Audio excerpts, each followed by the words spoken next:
Hi hello welcome to act blogs. ഇത് കണ്ടോ എൻ്റെ കയ്യിലിരിക്കുന്നത്? ഇതെന്താണെന്ന് നിങ്ങൾക്ക് മനസ്സിലായോ? നല്ല കളർഫുള്ളായിട്ടുള്ള പപ്പടമാണ്. ഇത് നമ്മുടെ ചവ്വരിയില്ലേ, ചവ്വരി വെച്ചുണ്ടാക്കുന്ന പപ്പടമെന്നാണ് അവിടെ ഉള്ളവർ പറഞ്ഞത്. ഇത് റിലയൻസിൽ നിന്നാണ് നമ്മൾ മേടിച്ചത്. കളറ് കണ്ട് നല്ല ഭംഗി തോന്നി മേടിച്ചതാണേ.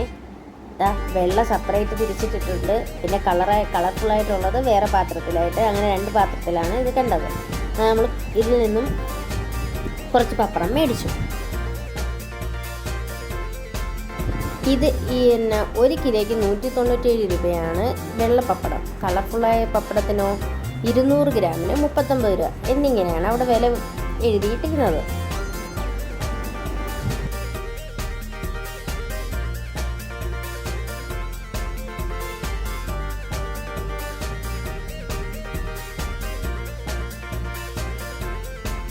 കണ്ടില്ലേ, ഞാൻ ഇത്രയും കളർ മേടിച്ചു. എല്ലാത്തിനും മിക്സ് ചെയ്ത് 3 കളർ വെച്ച് മേടിച്ചു.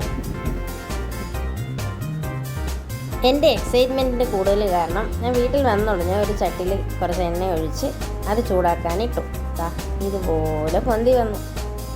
കാണാൻ നല്ല ഭംഗിയായിരുന്നു കേട്ടോ. പക്ഷെ നന്നായിട്ട് വെന്തില്ലെങ്കിൽ മറ്റേ പ്ലാസ്റ്റിക് ഒട്ടുന്നത് പോലെ വായിലൊട്ടും. ഇതാണെങ്കിലോ പൊന്തി വന്നു കഴിഞ്ഞാൽ പിന്നെ മദ്യത്തൊട്ടൊന്നും വേവില്ല, അല്ലെങ്കിൽ ഡീപ്പ് ഫ്രൈ ചെയ്യണം. ഞാൻ എൻ്റെ എക്സൈറ്റ്മെൻറ്റ് കൊണ്ട് കുറച്ച് എണ്ണയിലാണേ വറുത്തത്. അതുകൊണ്ട് എനിക്കിങ്ങനെയാണ് കിട്ടിയത്. എന്നാലും സാരമില്ല, തിന്നാൻ രസമുണ്ട്. പപ്പടത്തിൻ്റെ ടേസ്റ്റ് ആണോയെന്ന് ചോദിച്ചാൽ അതേന്നും പറയാം, അല്ലാന്നും പറയാം. പക്ഷേ രസമുണ്ട്. പക്ഷേ നന്നായിട്ട് വെന്ത് ഉള്ളിലൊക്കെ നന്നായിട്ട് വെന്തില്ല എന്നുണ്ടെങ്കിൽ വായിൽ പറ്റും.